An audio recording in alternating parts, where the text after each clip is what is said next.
നമ്മുടെ നാടിൻ്റെ ജീവനാഡിയായി പ്രവർത്തിക്കുന്ന ഒട്ടേറെ പ്രവർത്തകരുണ്ട്. ആശാവർക്കർമാർ അവരുടെ ബുദ്ധിമുട്ടും സമരവും നമ്മൾ കണ്ടുകൊണ്ടിരിക്കുകയാണ്. അതോടൊപ്പം തന്നെ നമ്മുടെ നാടിൻ്റെ നാഡീഞരമ്പുകളായി പ്രവർത്തിക്കുന്ന ഒരു വിഭാഗമാണ് നമ്മുടെ കുടുംബശ്രീ CDS അംഗങ്ങൾ എന്ന് പറയുന്നത്. നിങ്ങൾക്കറിയാമോ അവർക്ക് എത്ര രൂപയാണ് ഒരു യാത്രാബത്തയായിട്ടോ ഓണറേറിയമായിട്ടോ കിട്ടുന്നത്? വെറും 100 രൂപ സർ. അവരുടെ പ്രവർത്തനത്തിൻ്റെ വൈപുല്യം എത്രയാണ്? ഗവൺമെൻറ് നടത്തുന്ന എല്ലാ പരിപാടികളുടെയും കൈയടിക്കാൻ പോകുന്ന തൊഴിലാളികളായിട്ട് പോലും അവരെ ഉപയോഗിക്കുകയാണ്. എല്ലാ സർക്കാർ പരിപാടികളും നിറക്കാൻ വേണ്ടി അവരെ ഉപയോഗിക്കുകയാണ്. എല്ലാ പദ്ധതികളുടെയും നടത്തിപ്പിന് വേണ്ടി അവരെ ഉപയോഗിക്കുകയാണ്. നമ്മുടെ ഓരോ ഗ്രാമങ്ങളിലും അവരുടെ പങ്കാളിത്തവും അവരുടെ സാന്നിധ്യവും കൊണ്ടാണ് നമ്മുടെ എല്ലാ പ്രോഗ്രാമുകളും നടക്കുന്നത്. കുടുംബശ്രീയുടെ പേരിലാണ് നമ്മൾ ഇത്രയേറെ മഹിമ നടിക്കുന്നത്. പക്ഷേ അവർക്ക് 100 രൂപ അവർക്ക് യാത്രാബത്ത ആകെ കൊടുത്തിട്ട് 14 മാസമായി സർ. എന്തൊരു അപമാനകരമാണ്. മാത്രമല്ല നിങ്ങൾ മനസ്സിലാക്കേണ്ടത് 2021 ബജറ്റ് പ്രസംഗത്തിൽ 15/1/2021 ബഹുമാന്യനായ നമ്മുടെ ധനകാര്യമന്ത്രി അവരുടെ യാത്രാബത്ത 500 രൂപയായി പ്രഖ്യാപിച്ചിട്ടുണ്ട്. ബഹുമാന്യനായ നമ്മുടെ മന്ത്രി ഒരു വീഡിയോ തന്നെ പുറത്തിറക്കി 29/11/2024 അവർക്ക് 500 രൂപ പ്രഖ്യാപിച്ച 500 രൂപ ഓർഡർ അതിൻ്റെ ജിയോ അടക്കം പുറപ്പെടുവിച്ചിട്ടുണ്ട്. ജിയോ എൻ്റെ കയ്യിലുണ്ട് സർ. നിങ്ങൾ മനസ്സിലാക്കേണ്ടത് ആകെ 18,367 CDS അംഗങ്ങളാണ് നമ്മുടെ സംസ്ഥാനത്ത് ആകെ ഉള്ളത്. ഇവർക്കൊരു 1000 രൂപ വെച്ചെങ്കിലും കൊടുത്താൽ 2 കോടി രൂപയുടെ ബാധ്യതയാണ് സർക്കാരിനുള്ളത്. അതിൽ 500 രൂപ കൊടുക്കാമെന്നാണ് സർക്കാർ ഇതുവരെ പറഞ്ഞത്.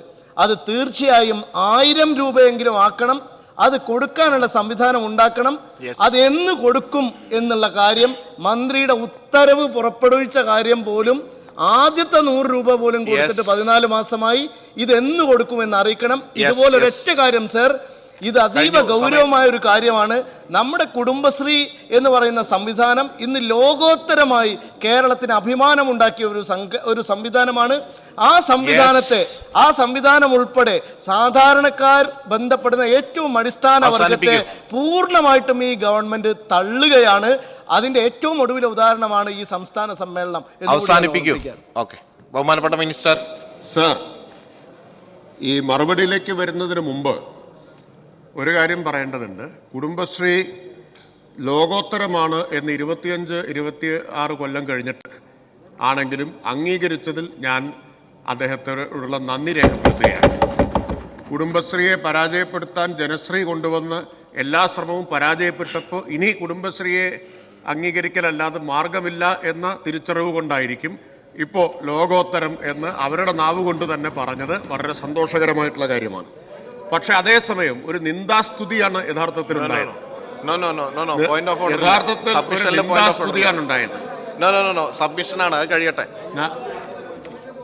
നിന്ദാസ്തുതിയാണ്. അദ്ദേഹം ഒരു പരാമർശം പിൻവലിക്കണം.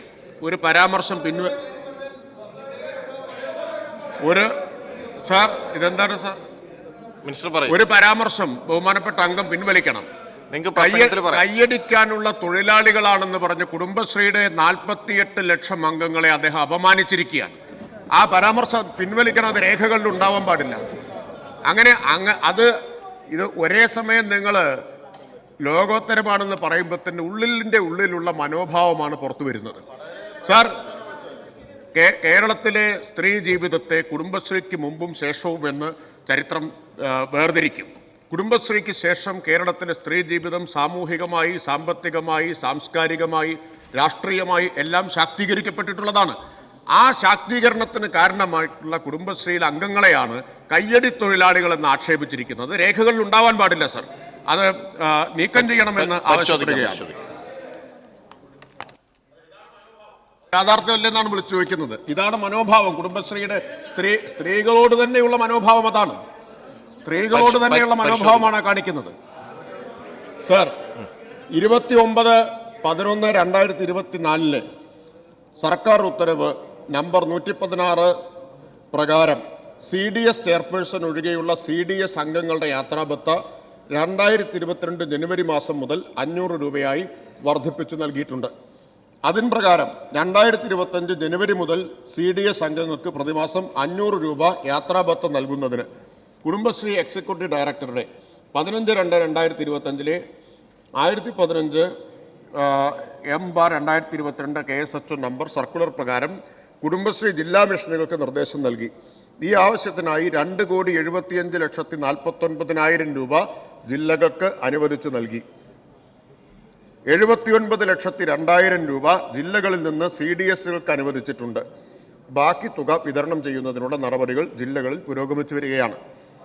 15/1/2021 ബജറ്റ് പ്രസംഗത്തെ തുടർന്ന് കുടുംബശ്രീ എക്സിക്യൂട്ടീവ് ഡയറക്ടറുടെ 5/12/2023 സർക്കുലർ പ്രകാരം CDS തനത് ഫണ്ടിൽ നിന്ന് CDS അംഗങ്ങൾക്ക് യാത്രാബത്ത നൽകുന്നതിനും സർക്കാർ ഫണ്ട് ലഭ്യമാകുന്ന മുറയ്ക്ക് ഈ തനത് ഫണ്ടിലേക്ക് തിരിച്ചടവ് വരുത്തുന്നതിനും അനുമതി നൽകിയിട്ടുണ്ട്. സർ, 2021 എന്ന് അദ്ദേഹം തന്നെ, ബഹുമാനപ്പെട്ട അംഗം തന്നെ പറഞ്ഞു, വർദ്ധിപ്പിച്ചത്. അപ്പോൾ യാത്രാബത്ത വർദ്ധിപ്പിച്ച ഗവൺമെന്റ് LDF ഗവൺമെന്റ് ആണ് എന്ന കാര്യം അദ്ദേഹത്തിന് തന്നെ സമ്മതിക്കേണ്ടി വന്നിരിക്കുകയാണ്. ലോകോത്തരം എന്ന് കുടുംബശ്രീയെ ഇപ്പോൾ വാഴ്ത്തുന്നവരാരും ഇത് ചെയ്തിട്ടില്ല. സർ, തനത് ഫണ്ടുള്ള മുഴുവൻ CDSകളിലും അപ്രകാരം യാത്രാബത്ത തുടർച്ചയായി നൽകി വരുന്നുണ്ട്. 2022 ജനുവരി മാസം മുതൽ 2024 ഡിസംബർ വരെയുള്ള യാത്രാബത്ത കുടിശ്ശിക വിതരണം ചെയ്യുന്നതിന് ആവശ്യമായ തുക 2024-25 സാമ്പത്തിക വർഷത്തെ പ്ലാൻ ഫണ്ടിൽ വകയിരുത്തിയിട്ടില്ലാത്തതിനാൽ അടുത്ത സാമ്പത്തിക വർഷത്തെ ബജറ്റ് വിഹിതത്തിൽ നിന്ന് മാത്രമേ ഇക്കാര്യം പരിഗണിക്കാൻ കഴിയൂ. ശ്രീ എൽദോസ് പി കുന്നപ്പള്ളി പറയൂ. സാർ, കുടുംബശ്രീയെ പരാജയപ്പെടുത്താൻ വേണ്ടിയിട്ട് ജനശ്രീ രൂപീകരിച്ചു എന്ന് ബഹുമാനപ്പെട്ട പഞ്ചായത്ത് വകുപ്പ് മന്ത്രി പറഞ്ഞു. ജനശ്രീ എന്ന് പറയുന്ന ഒരു സ്വയം സഹായ സംഘമാണ്. സമാനമായി വിവിധ സംഘടനകൾക്ക് ഇത്തരത്തിലുള്ള സംഘങ്ങളുണ്ട്. എത്രയോ സമുദായങ്ങൾക്കുണ്ട്, സംഘടനകൾക്കുണ്ട്. അപ്പോ അങ്ങനെ ഇരിക്കെ ജനശ്രീ ഇപ്പോഴും പ്രവർത്തിച്ചുകൊണ്ടിരിക്കുന്ന ഒരു സംഘടനയാണ്. ജനശ്രീയെ കുറിച്ച് അപകീർത്തികരമായ പരാമർശം നടത്തിയത് മന്ത്രി.